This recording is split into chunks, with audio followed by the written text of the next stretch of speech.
Assalamualaikum warahmatullahi wabarakatuh.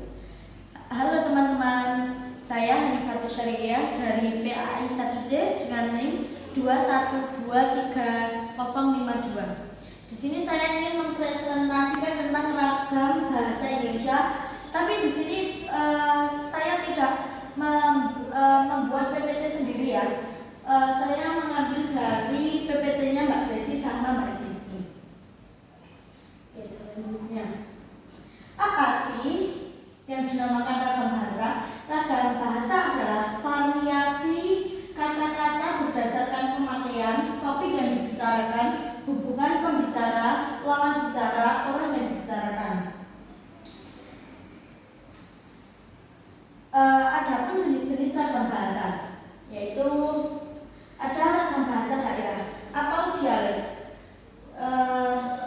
Ragam bahasa ini penggunaannya berbeda-beda ya, karena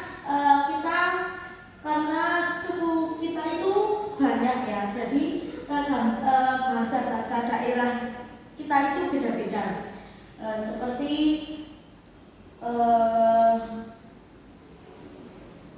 bahasa Jawa, bahasa Bandung, bahasa Banyuwangi gitu.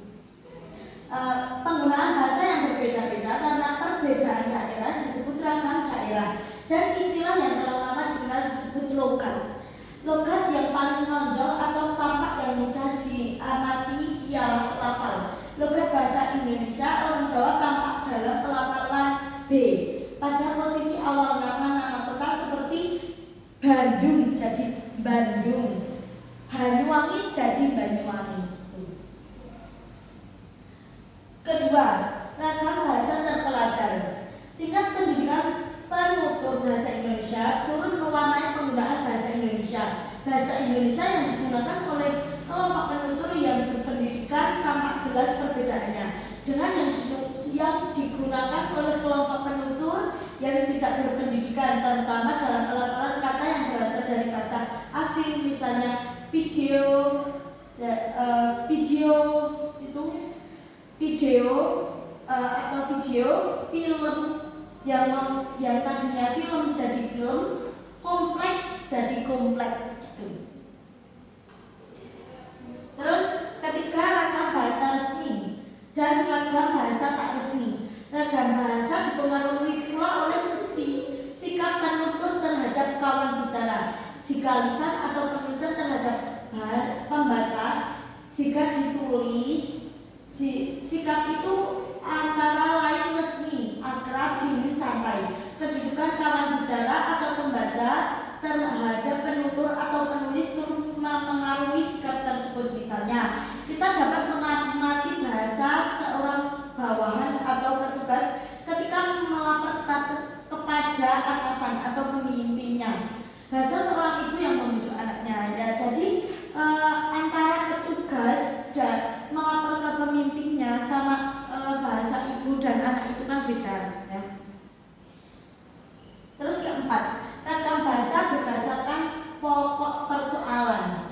Sehari-hari kita bergerak dalam bermacam lingkungan masyarakat. Di lingkungan masyarakat yang berbeda terhadap penggunaan bahasa yang berbeda. Misalnya bahasa yang digunakan dalam lingkungan ilmu dan teknologi berbeda dengan bahasa yang digunakan dalam lingkungan niaga, serta berbeda pula dengan bahasa yang digunakan dalam lingkungan seni atau kebudayaan. Nah, jadi mungkin kita bahasanya berbeda ya, ketika di kampus dengan dosen atau dengan teman-teman kita itu beda.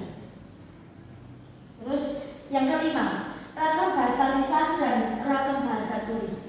Ditinjau dari media atau sarana yang digunakan untuk menghasilkan bahasa. Penggunaan bahasa dapat dibedakan dalam dua macam, yaitu ragam bahasa lisan dan ragam bahasa tulis. Bahasa yang dihasilkan dengan menggunakan alat ucap atau organ of speech dengan fonem sebagai unsur dasar yang dihasilkan dengan memanfaatkan tulisan dengan huruf sebagai unsur dasarnya dinamakan ragam bahasa tulis. Terus selanjutnya, kebahagiaan dan kedamaian hidup itu terletak dari cara penyampaian suatu permasalahan hidup. Terima kasih. Ya, jadi itu macam-macam ragam bahasa dan pengertian bahasa. Saya memohon maaf. Berapa